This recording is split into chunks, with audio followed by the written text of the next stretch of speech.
So hi guys and good evening. We have just taken the CAT 22 paper, and this video we are going to be looking at an analysis of all three slots of the CAT paper.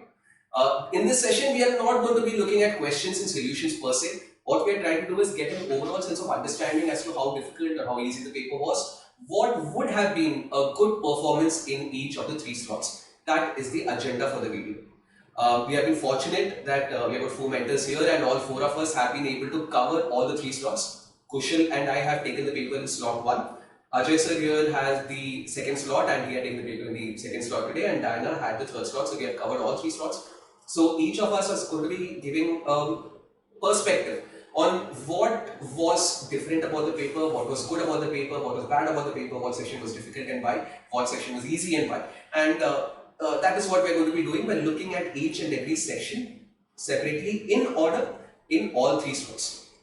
So starting off with the VARC section for slot 1, I'm going to start off the discussion because I am the verbal mentor here. So let me start talking about the first thing that would have caught everyone's eye as far as the VARC section is concerned. It's that a new question was present inside the paper instead of the odd sentence parajumble question, which has been a feature of the CAT paper at least for the last 6 years. It was absent this time. It had been removed and it had been replaced by a fill in the blanks question where one sentence was given on the top, followed by a paragraph, and the paragraph had 4 blanks, and you had to figure out in which of the blanks that sentence would perfectly fit into.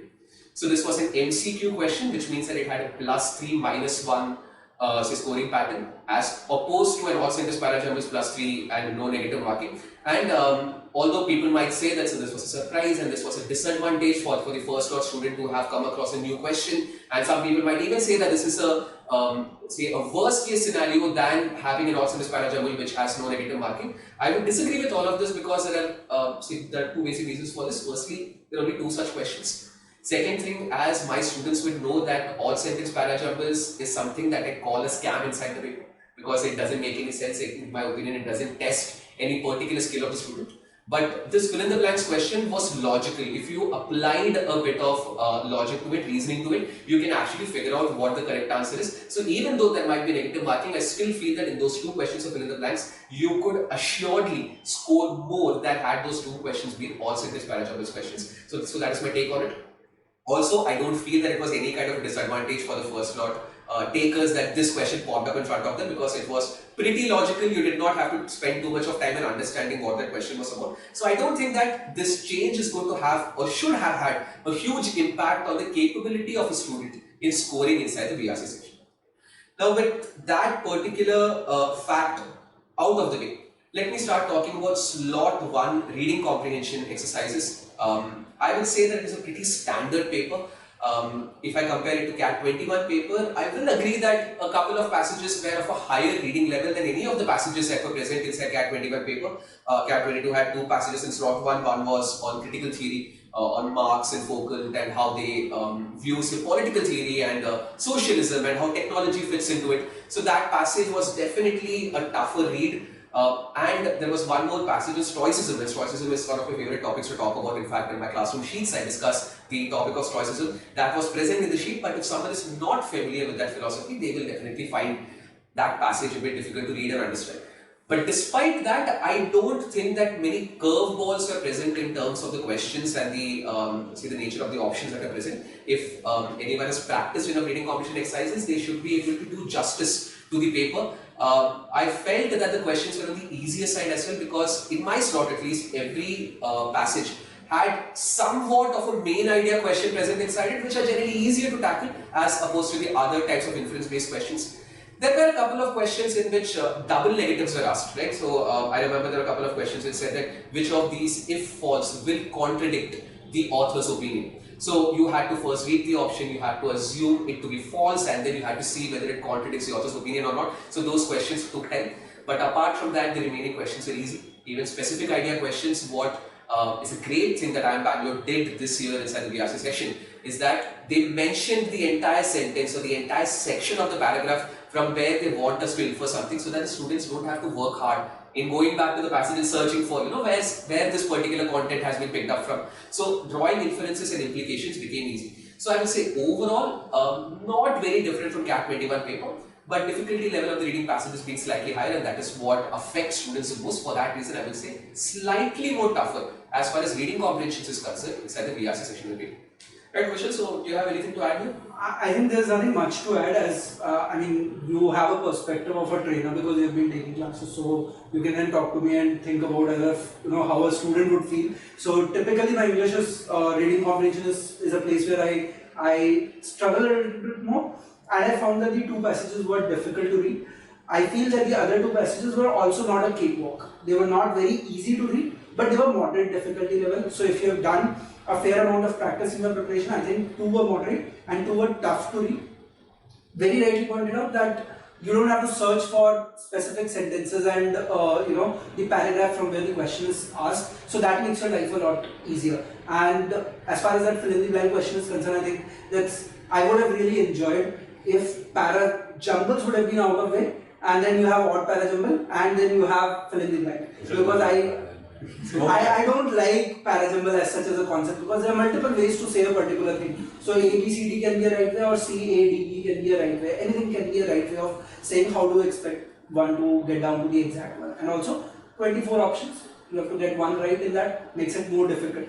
So it would have been better if parajumble would have been out of the way and then you have this. But I think it was a moderate paper. If I can resist myself calling it a difficult one, I would want to call it as a difficult one, but fair enough, moderate to difficult is what we'll call it. And I think a good attempt should be about, what, 19, 20 questions, 20 questions? Yeah, I think that 20 plus questions I think was a fair attempt. Also VA was easy, VA was doable, and that has been a flavor of the CAT VRC paper for the last 2 years. I would say in CAT 21 VA part was easy. Even CAT 22, I would say out of the 3 para summaries, 2 were pretty simple to answer. Even para jumbles, I felt that a couple where you can deduce and come down to 2 different sequences from where you can do a bit of trial and error and you can figure out what the correct answer is. And of course, fill in the blanks is a lot more easier to deal with than most of these para jumbles. So overall, I would say pretty similar in difficulty to CAT 21. So I would say 20 attempts was good enough inside slot 1. You could have actually had to manage your time well enough and not been bogged down by the level of difficulty of the passage and had gone to the questions and quickly try to figure out which is the correct answer among the options. You could have managed your time well enough to attempt all 24 questions. If you are targeting a 99 percentile in VRC, I think 24 questions attempting is not that big a deal. So let's understand slot 2. So slot 2, I just what do you think about VRC? Paper was similar. So there were 3 passages in slot 2 which were, I would say, difficult to read. So I like the VRC section the most among all the 3 sections because I start with that, and then I like reading, and I like to go through and try and finish off the paper.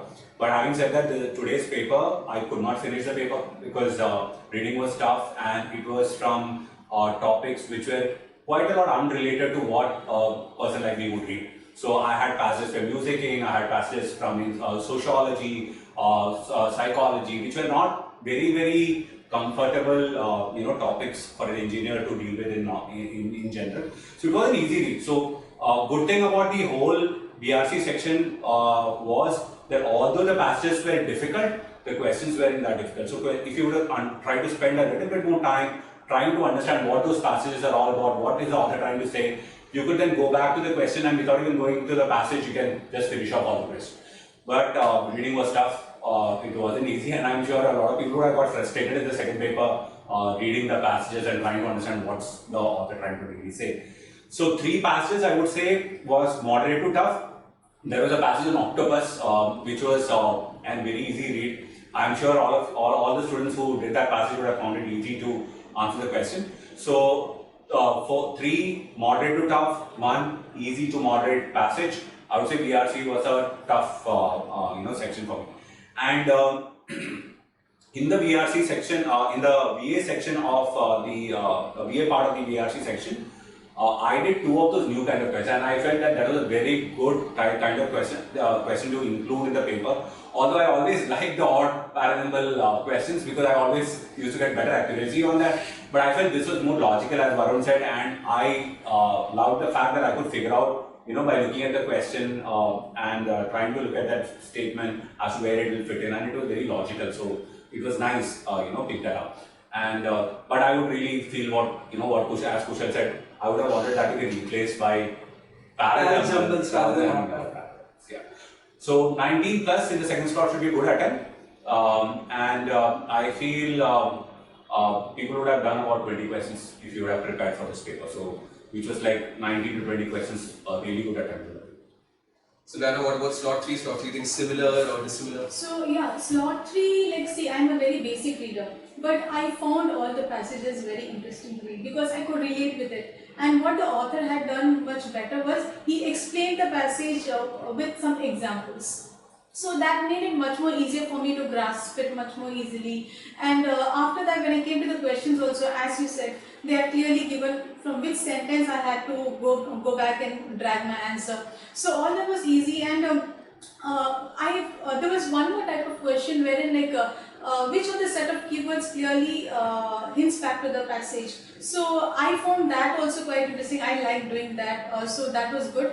But since my reading is quite slow, so I took most of my time in the RC. And by the time I had completed my RCs, I think I had only around 5 minutes left.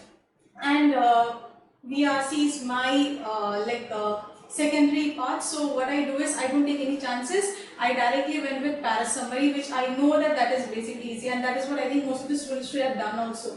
So 3 para summary questions were there. All the 3 were very doable, easy. And then 16 plus 3, 19 questions I had done and came out of the section. That was it. So I think about 20 should be a good attempt? Yes, I think 20 plus is very good. Right, so I would want to something that Diana said, the passages, one thing good about the passage was even in the passages in the second slot, although the topics were tough, but the author had tried to give examples to make that passage look a little bit more easier, readable, understandable, for a student to visualize as to what the author is actually trying to say, which was a good thing. But even then, second slot passages, I would term it as actually, in the moderate fourth passage, there was a word which I was actually, it was a fourth passage, I was finding it difficult to read. I was completely brain out after reading 3 passages. And there was a word for which I was not getting, I still don't remember that word. But in the second paragraph, the author had clearly given the meaning of that word also. So that again made your brain calm a little bit. So I got my composure back after seeing that question, after that meaning. So I think overall verdict is that pretty similar in terms of difficulty. Maybe second slot VRC session was slightly more difficult than the remaining 2. I think we can agree that a good number of attempt or a good score for 99 percentile threshold would be 45 plus. I think anyone who can score 45 or more should clear the 99 percentile across all 3 slots. Maybe slightly lower for slot 2. Good thing 42 to 45. 42 to 45 for slot 2. A question less. Yeah. So one question less in slot 2. And good thing is that this year again there was a very minuscule number of critical reasoning questions and almost no further applications questions across the 3 slots. So that is something that should have made life easy for the CAT takers in the VRC session. So we're done with the first section discussion VRC. So let's move on to the second section, which is the one which I don't like generally, which is the LRDI section. I always find it, and I always hold it to be an objective truth that it is the toughest section of the paper. And I felt slot 1, while looking at all the 3 sets and having given the paper, that slot 1 LRDI section was tough. I would not call it moderate. I would definitely not call it easy, although there might be people who might say it's moderate to tough. I don't like the section, and I didn't find any set to be a sitter. I didn't find any set to be a sub 10 minute or even a sub 12 minute set for that matter. And I felt that all the sets required a bit of work. Maybe 2 sets were a bit more doable than the remaining 2 sets, so selection did come into play. But overall, I would say slot 1 LRDI was tough if I compare it to CAT papers historically.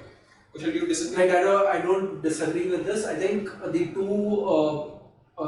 sets that we are talking about were doable, but again, those sets would not get done in 10 minutes kind of a time. So each of these sets would require 14-15 minutes at least. And if a student has to read all 4 and pick 2 easy sets out of the 4 available, then I think it would require 5-6 minutes there. So you are easily down by about 35-36 minutes by the time you are done with 2 sets. And I think that is where we can say about a 10 questions or an 11 questions attempted on this paper would have been a very good attempt. Would have been an excellent attempt. Would have been an excellent attempt as far as slot 1 is concerned. So the general approach that we suggest students to take is that we always tell students to be patient with LRDI sets. I think that approach would have absolutely worked in slot 1 LRDI for sure, because as we discussed that no set was a sub 12-minute set.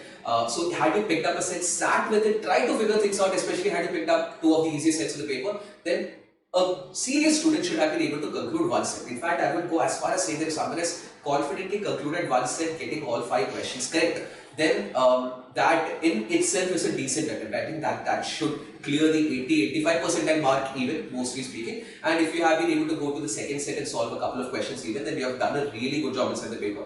I tried something that students try to do and then they fail miserably. That's what I try to do. I try to fail miserably this time by trying to maximize my attempts inside LRDI, by taking calculated guesses, by reaching up to a certain point in a solution and then taking a guesswork among the options. So I tried that kind of an approach and have attempted 13 questions. So God only knows how much negative I'm going to land up in, but hopefully not much. But as we said, about 5 to 7 attempts is a good number of attempts. Anyone was attempting 10 plus, which means 2 plus sets inside the paper, is on track for being 99, even 99.5 plus percentile is what I feel inside slot 1. Good accuracy level at that attempt is certainly getting you there.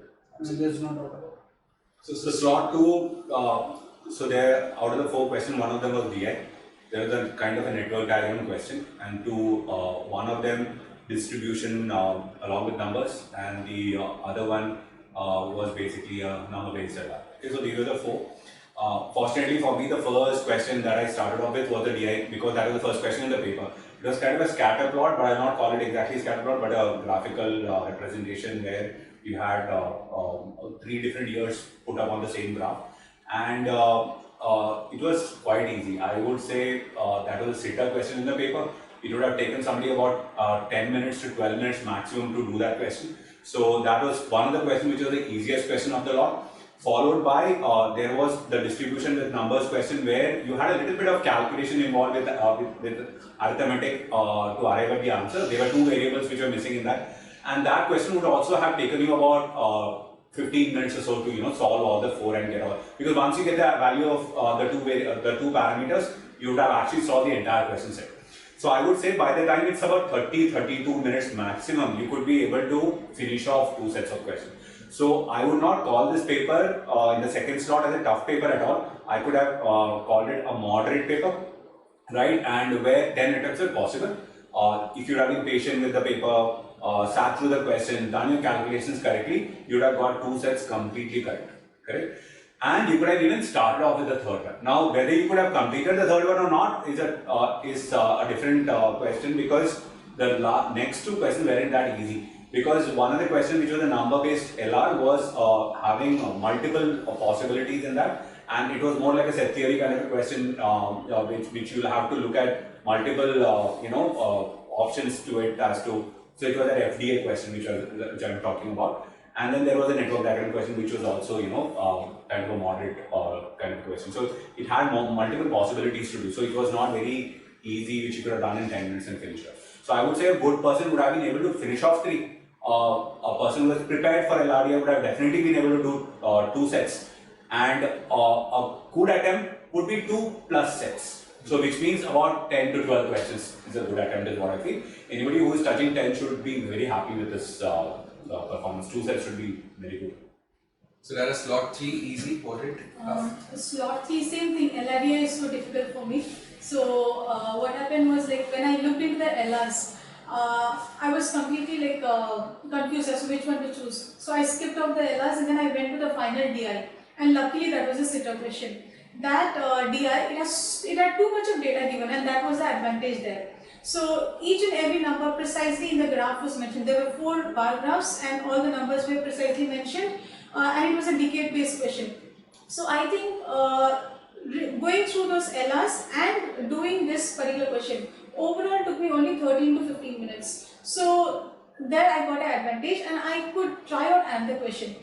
The other 2 questions, one was a game based one, which I always run away from, game based questions, and then the other one was a number based where you couldn't get the accurate one. Like every day at least one person was getting diagnosed with the disease, so it was not giving me proper accurate data, so I just omitted that also. So overall I think 2 of these sets were doable. So it actually brings us back to that, DI LRDI section where we say that DI is the first thing to look at. And I think in both the slot 2 and slot 3, the good thing that is turning out to be a DI, an easier DI available on the easy. And I think that was missing on the first slot, and that makes life a little more difficult because all 4 sets were time consuming.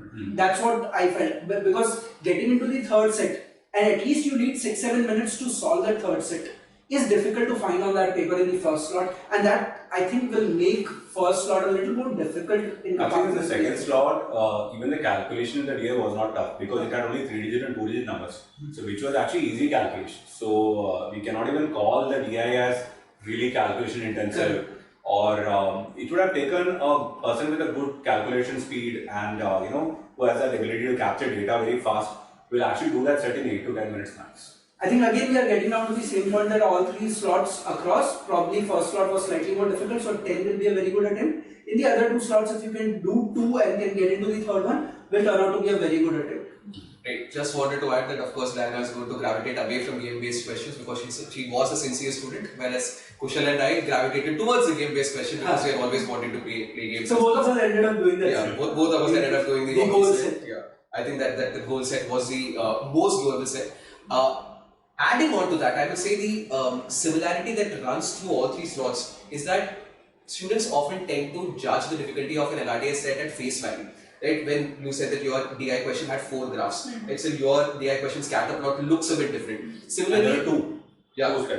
So the point is that when students judge a set based on number of graphs or how the graph looks like, that also students might have done in slot 1. When the nodes and junctions questions, although it looks a bit complex, but had you just sat and stared and screamed, then you would realize that it was hardly any kind of addition calculation, and that was also pretty doable set inside the paper. So anyone who does not get scared by the look of a set, rather analyzes a set before deciding whether to pick it up and leave it, would be successful in scoring very well inside this year's set. And again, that then brings us to the point that you will be able to have that ability only if you have written substantial number of marks. So what Varun was talking about is don't get intimidated with the data that is present in front of you, right? You will get that ability only when you have seen that kind of a data 15-20 times on the marks that you have written. Okay, fine, even if the data looks difficult at the face of it, you might be able to calculate it pretty easily. And that is what is those of them who would have gone through substantial number of mocks. When I say substantial, it would be 15, somewhere more than 15 mocks. You would realize you would find yourself comfortable. So anybody who has done a mock would have got an advantage. Exactly. That's for sure, because it would have taught you how to pick the right. Yes. And that was the key in the LRDI section. I think across all 3 sections, all three papers of LRDI, I think that was it. Right, so we can all agree that then the 99 percentile should be 30. I think round about 30 for slot 1 and slightly more than 30 for slot 2 and slot 3. Yeah, slightly more for I think about 30 questions.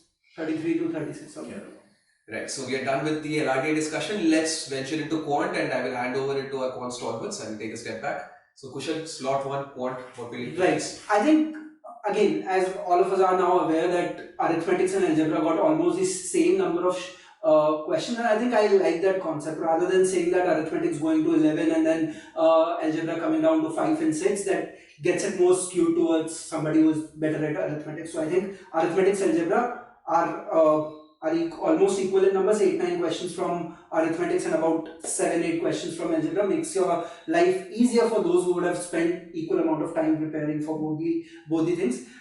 I would now want to stick my neck out and go against the major conception that is there in the crowd, that the math paper was on an easier side. I'm not going to call it as an easier paper. I could relate with what the examiner is trying to do because I've been on the other side on the same side of it, and I've been creating questions and all of that, and that is why I think I was able to attempt a little more number of questions. But I don't think, if you look at it from perspective of students, I don't really find that there will be students who would call this paper as an easy paper. It was not an easy paper. It was at best a moderate to difficult paper. The good part about this was that on math section also, there were a lot of inferences that you could have used. So, in your quadratic equations question, if a student is aware that if the discriminant is less than 0, where will the graph be on the graph paper? Then that student will find the question to be on the easier side. But if a student does not know what it means when discriminant is less than 0 on the graph paper, then you are not able to solve that question. So that is fundamental is what you're trying. Yes, exactly. So fundamentals with less dependency on formulas and more understanding of the practical aspect of the entire thing, I think that is what is going to make your life easier on this paper. And that's where I'm saying that I was able to attempt little more number of questions, but while attempting the questions itself, I realized that from what perspective is the examiner making this question, and will these students be able to get it? I really doubt that 15, 16, 17 will be an easy attempt. That will not be an easy attempt.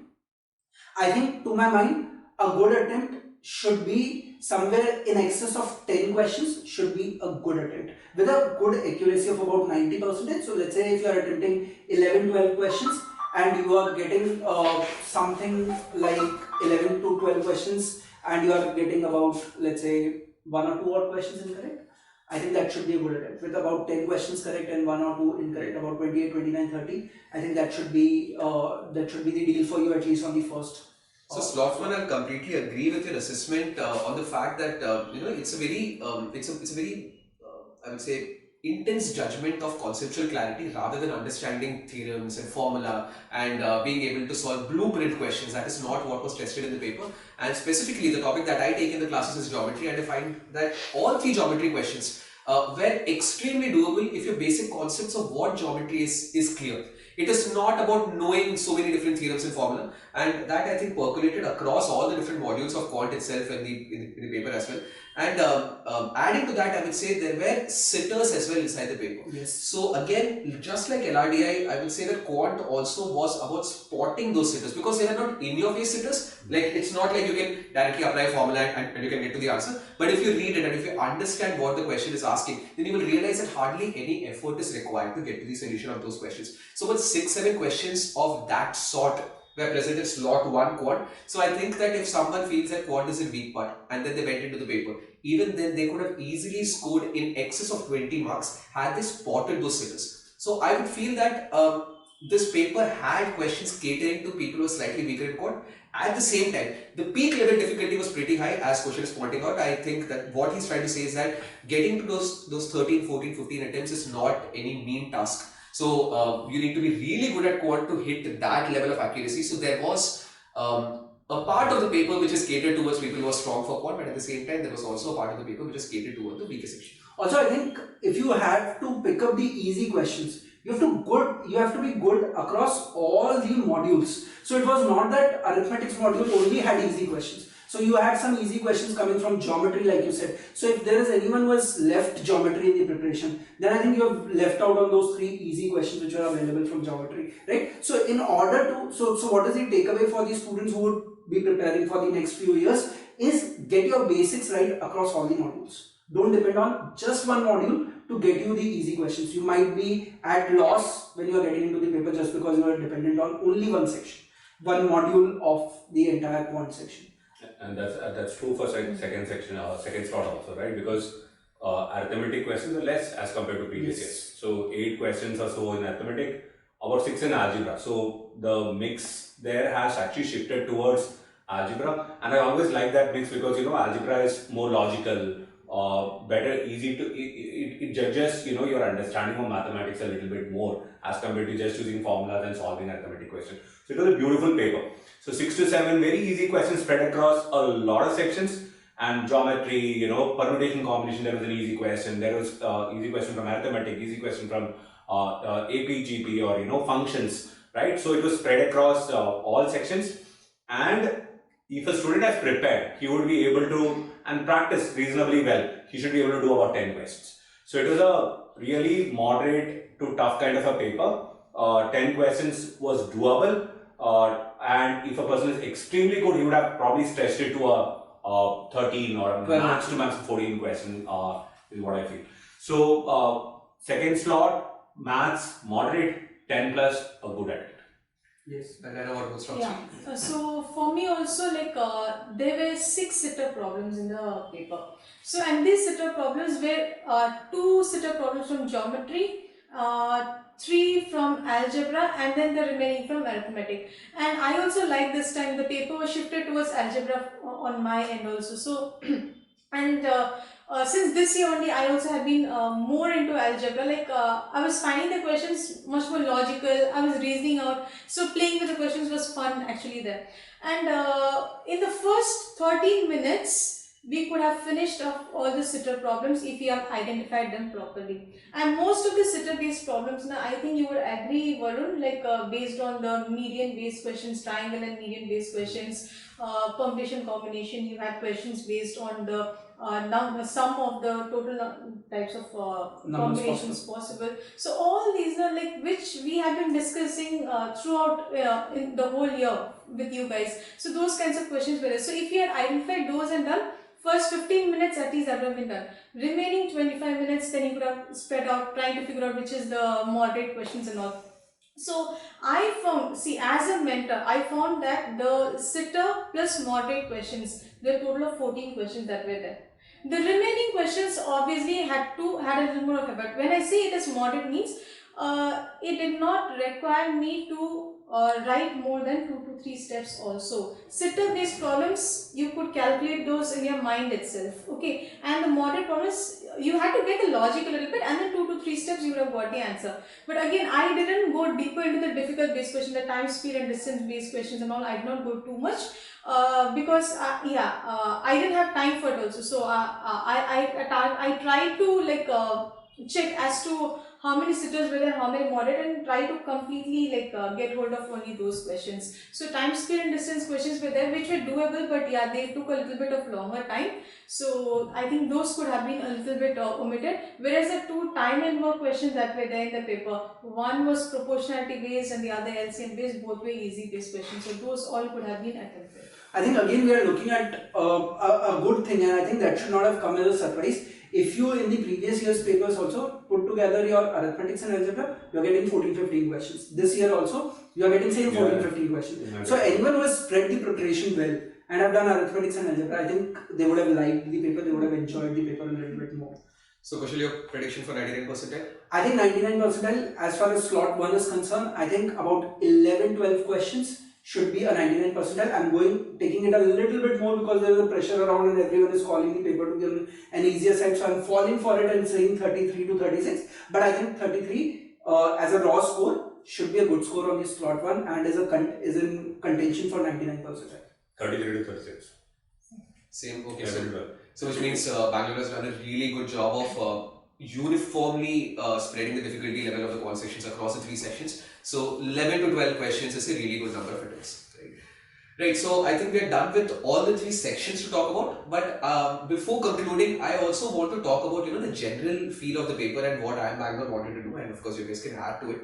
I felt that this paper was in a broad sense an improvement over what IIM Ahmedabad did last year. Last year's paper was excellently made by IIM Ahmedabad. I think it was a day and night difference from what IIM Indore did in 2020, because I still am absolutely miffed at whatever Indore did, because I feel that their philosophy was off. I could not figure out after giving the paper that what is it that Indore was testing. But now that I've given the paper, taken the CAT 22 paper, I can understand what Bangalore was trying to do across all 3 sections. So let me take up the VARC section. VARC section, they made the reading level of the passage slightly higher. Why? Because they don't want students to feel that they have to gain expertise in a subject matter. They want to see whether students have the confidence that despite not having a 100% grasp on whatever they are reading, can they still make reasoning based deductions from what the passage is actually communicating. So your ability to reason answers out was absolutely being tested inside VARC. Similarly, I think patience to read. Yeah, absolutely. Patience to read. I think giving up midway in a reading comprehension is something that they were trying to test. That is a student able to last all 4 passages and can very calmly, very patiently look at the questions and then get down to the answers. And as very rightly pointed out during our discussion, that they made your life easier by giving you the excerpts in the question itself. So that makes it easy.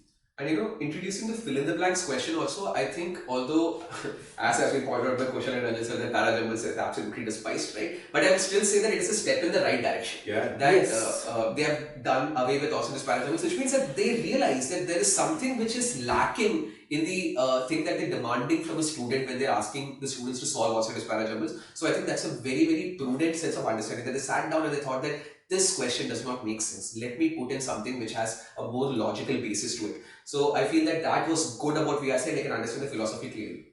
Similarly, LRDA, first thing that they did, which CAT has been trying to do year by year, periodically, is that it is not trying to give higher weightage to a particular question and lower weightage to say some other question. Yeah, that was one good thing about the paper, because all questions had equal marks. Exactly. So I did not have to worry of picking up a question set which had 6 questions, although it looks tough. And spend my time there and not able to crack it. And whereas I could have cracked that 4 set question there. So that was a good part of the paper, because you always have this ability to pick up the easy question, but then wonder whether you should really do it and just get 4 questions right, or try a tough question which has got 6 tough set which has got 6 questions. So that made life a little bit more easier. Also, I think the good thing that is reflected on this paper is there was no question on LRDA paper which required a lot of intensive calculation. And I think in general life, while working also, you have Excel at your disposal, you have calculators at your disposal. It does not make sense to make a student divide a 5-digit number by a 3-digit number. It does not make sense. The good thing is you could have calculated everything on the paper, or you could have even used a calculator. It would not have been so difficult, because it's just 2 by 2 or a 2 by 3 multiplication that you do. Correct. So that's a good point as well. So which means mathematical capability per se was not tested. Yes. They really wanted to test out logical reasoning and data interpretation. The section struck true to its name, and making all the sets have equal weightage is a step in the right direction for sure. Once again, I think IIM Calcutta did the same thing in 2018, because in 2017 VRC section used to have 3 reading comprehensions of 6 questions each and 2 or 4 questions. So then IIM Calcutta came in and they said no, all passages will have 5 questions each. So the same kind of uniformization of the sets of LRDI has been attempted by IIM Bangalore, and I think this pattern of LRDI is here to stay. I don't think that they should be tampering with this anymore. And finally, the quant section. I feel that the philosophy of the quant section was beautiful in the sense that there was questions for everyone. There was quant questions for people who have only mastered basic concepts. There were quant questions for people who are able to visualize, who can draw graphs, who can draw figures and diagrams. For them, there are questions. There are questions for people who are fast at calculations, who don't have to write step by step, who have the aptitude to foresee what kind of calculations is going to happen, who can form equations quickly and do calculations quickly and get to the correct answer. There were questions for students who are prudent enough to understand where to use a calculator and where not to. So there were questions for everyone, apart from one class of students, which is the students who try to mug up. So a mugging up person, that if this question comes, I will do this. If I know this theorem, then I can solve this question. That kind of question was not there inside the paper, and for good reason. I find that the rest of the philosophy actually resonated well with me. I think like last year, it was very conceptual. And this paper was a nice blend also, like numbers coming into algebra, numbers coming into arithmetic. So all those was fun to play around with. Like if you are a good student who loves to sit and study at least for 1 hour daily on arithmetic, or who likes math. Yeah, who likes math, just And I think again including algebra makes a lot of sense, because there's so much data analytics going out in the business world that a student now who is getting into the management sector need to read a lot of graphs, need to read a lot of maximizing, minimizing, understanding numbers, Yes, and I think as far as the quality of questions is concerned, there were no surprises out there. That means very regular set of questions. They were made difficult, of course. Like for example, you had one question wherein you had sigma symbol used. Now, if a student does not understand what do you mean by a sigma symbol, then you are losing out on that question. That question might not have been very difficult, and you can of course debate that was difficult or an easy one. But I feel anyone who is looking at the question and then wanting to leave it just because that sigma symbol is there is missing out on a point. I also feel that as far as math section is concerned, this paper is going to beautifully differentiate people who are really good at math and not really great at math. This differentiation will be very clear as far as this math section is QA section is concerned. I actually feel that as a negative if I have to nitpick. Yes. So why I say that is I'm a very statistics heavy person. Like I always look at stats and I feel that what this is going to do is that there is going to be a group of students who are going to hover around the 20 to 24 scores. That students who are clear with the basic concepts will be able to solve 7 to 8 questions correctly. But beyond that, 9, 10, 11 attempts, you'll find it difficult to make because apart from that, sitters are not there. Even moderate questions have been decreased in number. So it's very difficult to find moderate level difficulty questions. There are longer questions, there are some tougher questions inside the paper. But students who are really good at quant, they are going to then excel and they are going to score 33, 36, 39. So I feel that there's going to be a gap in distribution, that there's going to be a cluster of students around 20 to 24, and there is going to be a small cluster at the top between 33 and 39. So there's going to be a sparse gap where the distribution of students is going to be slightly lesser between a score of say 25 to 31, which I think that is something that the paper setters maybe in the future should actively avoid, because we need a uniform distribution of students to be able to differentiate one quality of student from the other. But I think differentiation would be very clear if a set of students can score more. Of course, we can debate as to what they need as an output of the paper. So if you need as an output of the paper that we need specifically those set of people who are really good at math and wanting to interpret something more on graphs, imagine, visualization, all of that, then you look at those kind of people who are there at a higher strata of that score. So I think it depends upon what they really want out of the paper. So if that was the thought that we want to differentiate, then I think this serves the purpose. If that was the thought that keep everything for everybody, I think that's where this paper is slightly off. It was a good paper. It was a good paper. I think last 2 years of paper have really set the trend brilliantly well for the next time to pick it up and go on to the next level. And I have pointed out in our discussion also that I think there is a lot of thought that has gone behind making this paper. And in every section I could really feel that there was a discussion that would have happened and everyone would have questioned on things those were existing. For example, they would have questioned why have 6 and 4? Why not 5? And that makes more sense. Why have odd parajumbles when they are not testing the great deal in these students, right? So I think that way they've done a brilliant job. So there is a reason why IIM Ahmedabad and IIM Bangalore are the top 2 management institutes of the country. Yes. It is reflected on the kind of paper that they have created. I think kudos to both of these universities or both of these institutes, and they should take a bow in the quality of the paper that they have created. Certainly. So before concluding, overall, right, 99 percentile score. So Kushal, slot 1, how much do you think will be? Slot 1, I think it should be very difficult to predict that 97 or a 98 or a 96, but I would say anything beyond a 95, 96 should easily set you into a 99 plus kind of a category. 96 plus. 96 plus. 95 to 100. Okay, so 95 to 100. So I think, again, all of us can agree that the 99 percentile score is going to go slightly lower than 100.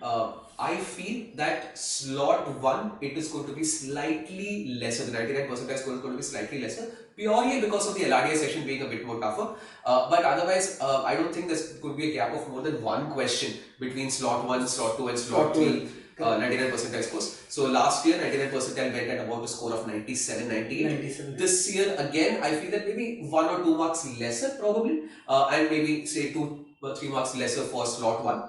And I think the remaining cutoffs should remain kind of same. I feel that 95 percentile will hover around 70 to 75 as it did last year. And the 90 percentile score I think last year was about 50, 59, so 58, 59. 59. And I don't think that changing much either this year. Right, it almost remains the same. So thank you guys. That was the end of the analysis. Take care.